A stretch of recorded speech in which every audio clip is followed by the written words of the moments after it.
ভারতবর্ষের রাজনীতিতে একটি নতুন বিষয় আমরা দেখেছি। এই সাম্প্রতিক 2-3 বছরে আমরা দেখেছি যে বুলডোজার সংস্কৃতি, মানে বুলডোজার নিয়ে মিছিল হচ্ছে, বুলডোজার হয়ে গিয়েছে কোনো একটি শাসক বা রাজনৈতিক দলের ক্ষমতা জাহির করার প্রতীক। এবার সেই বুলডোজার সংস্কৃতি নিয়ে আমি বলবো ঐতিহাসিক রায় দিল সুপ্রিম কোর্ট।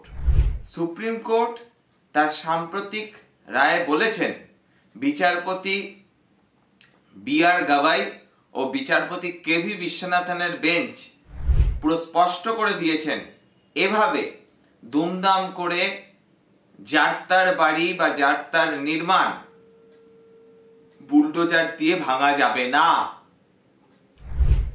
91 পাতার রায়ে বিচারপতিরা স্পষ্ট করে দিয়েছেন যে যদি কেউ অভিযুক্ত হয়, যদি কেউ সাংবিধানিক অপরাধে দোষী হয়, তা বলে তার পরিবারের নির্দোষ মানুষদের মাথার উপর থেকে ছাদ কেড়ে নিতে পারে না সরকার।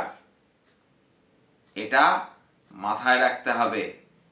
এবং বিচারপতিরা রায়ে লিখছেন মহিলা, শিশু এবং বয়স্কদের মাথা থেকে ছাদ কেড়ে নেওয়া বুলডোজার চালিয়ে এক শিউরে ওঠা দৃশ্য। এমনই এক নৈরাজ্যের কথা মনে করায় যেখানে ক্ষমতাই শেষ কথা। তাই বিচারপতিরা তাদের রায়ে স্পষ্ট করে বলছেন যে যদি কারোর নির্মাণ বা বাড়ি বুলডোজার দিয়ে ভাঙতে হয় তাহলে 15 দিন আগে তাকে নোটিশ দিতে হবে, কারণ দর্শানোর নোটিশ দিতে হবে, শোকজ করতে হবে। তারপর সেই ব্যক্তিকে 15 দিন সময় দিতে হবে। এবং যদি দেখা যায় যে যে জায়গা বা যে অংশকে কেন্দ্র করে বিরোধ, সমস্যা, সেটাকে আংশিকভাবে ভাঙলে সমস্যা মিটে যায় বা সেটাকে কোনো রকম ভাবে কথাবার্তা বলে সমস্যার সমাধান করা যায়, তাহলে সরকারকে এবং পুলিশ প্রশাসনকে সেই পদক্ষেপই করতে হবে। অর্থাৎ এর থেকে একটা বিষয় স্পষ্ট, আমরা সাম্প্রতিককালে যে দেখতাম মধ্যপ্রদেশে, যেমন মধ্যপ্রদেশের প্রাক্তন মুখ্যমন্ত্রী বর্তমানে কেন্দ্রীয় মন্ত্রী শিবরাজ সিং চৌহান এই তার প্রশাসনের মাধ্যমে বুলডোজার চালিয়ে চালিয়ে খ্যাত হয়ে গিয়েছিলেন বুলডোজার ওয়ালে মামা। আবার উত্তরপ্রদেশের যোগী আদিত্যনাথ হয়ে গিয়েছিলেন বুলডোজার ওয়ালে বাবা। এবার এই বুলডোজার সংস্কৃতির মাধ্যমে কি করা হতো আপনি যদি বলেন, যারা পশ্চিমবঙ্গের মানুষজন, যারা থ্রেড কালচার সম্পর্কে আমরা শুনছি, এই বুলডোজার সংস্কৃতিও একটা শাসকের থ্রেড কালচারের উদাহরণ।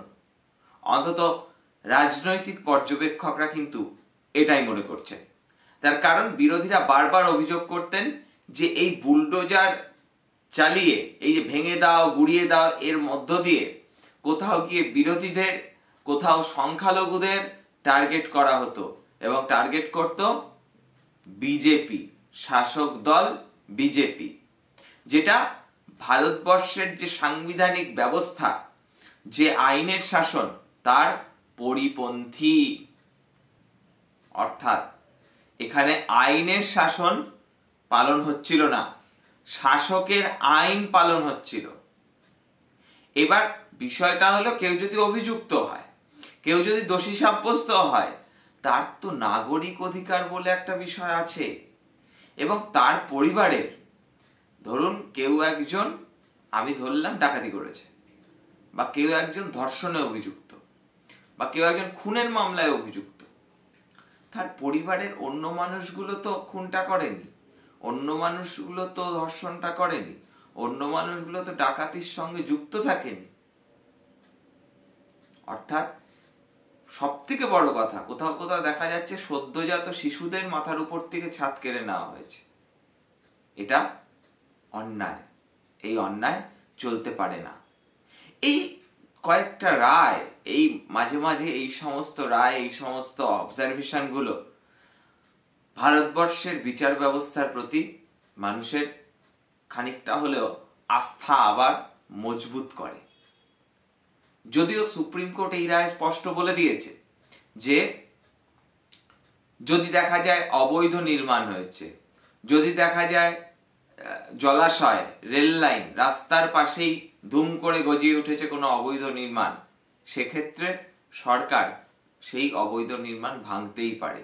বা যেসব ক্ষেত্রে আদালতের নির্দেশ রয়েছে অবৈধ নির্মাণ ভাঙার জন্য, সেসব ক্ষেত্রে কিন্তু সুপ্রিম কোর্টের এই রায় প্রযোজ্য হবে না।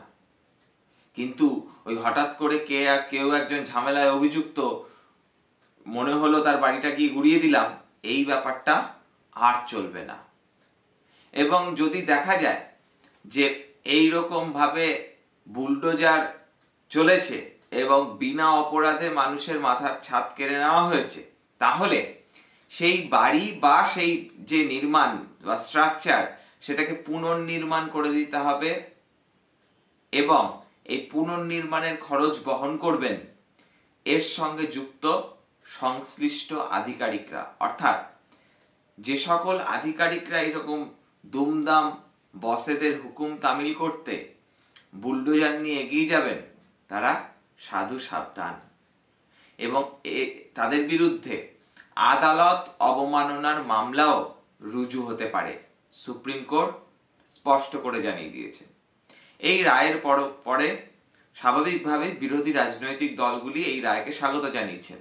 সেটা সিপিএম পলিট ব্যুরো সদস্য বৃন্দা কারাট হোক বা উত্তরপ্রদেশের কংগ্রেসের সভাপতি অজয় রায়, সমাজবাদী পার্টির নেতা তথা প্রাক্তন মুখ্যমন্ত্রী অখিলেশ যাদব উত্তরপ্রদেশের, তিনি তো কটাক্ষ করে বলেছেন বুলডোজার এখন গ্যারেজে চলে যাবে। যদিও বিজেপি বা তার শরিক দলগুলির পক্ষ থেকে সাফাই দেওয়া হয়েছে, বলা হয়েছে যে বেআইনি নির্মাণগুলো ভাঙা হতো সেগুলো আদালতের নির্দেশে ভাঙা হতো। আমরা তো নিজেদের মর্জি মতো কিছু করিনি, আমাদের সরকারও নিজেদের মর্জি মতো কিছু করেনি। যাই হোক, সব থেকে আসার কথা হলো ওই শাসনে যতই ঘেরো, রবীন্দ্রনাথের সেই লাইন, শাসনে যতই ঘেরো আছে বল দুর্বলেরও, হও না যতই বড় আছেন ভগবান, আমাদের শক্তি মেরে তোরাও বাজবি নেড়ে। তো এই কথাটা খুব স্পষ্ট। কোথাও গিয়ে মানুষের যে ন্যায় বিচার পাওয়ার যে অধিকার, যে নাগরিক অধিকারের যে দাবি, সেই দাবি কোথাও গিয়ে সুরক্ষিত হলো এই ঘটনার মধ্য দিয়ে, এই রায়ের মধ্য দিয়ে। তাই আমরাও রূপক অর্থে চ্যানেলের পক্ষ থেকে আমরা মহামান্য সুপ্রিম কোর্টের এই রায়কে স্বাগত জানাচ্ছি। তবে হ্যাঁ, এই রায় আক্ষরিক অর্থে বাস্তবে কতটা পালন হবে এখন সেটাই দেখার। আজকের এপিসোড যদি আপনাদের ভালো লেগে থাকে তাহলে লাইক করে দেবেন, আর যদি মনে হয় শুধু শুধু সময় নষ্ট, তাহলে ডিসলাইক করতে দ্বিধাবোধ করবেন না। যারা এখনো চ্যানেলটিকে সাবস্ক্রাইব করেননি, সাবস্ক্রাইব করে দিন, পাশের বেল আইকনটা প্রেস করতে ভুলবেন না। দেখতে থাকুন রূপক অর্থে। দেখা হচ্ছে অন্য কোনো এক এপিসোডে।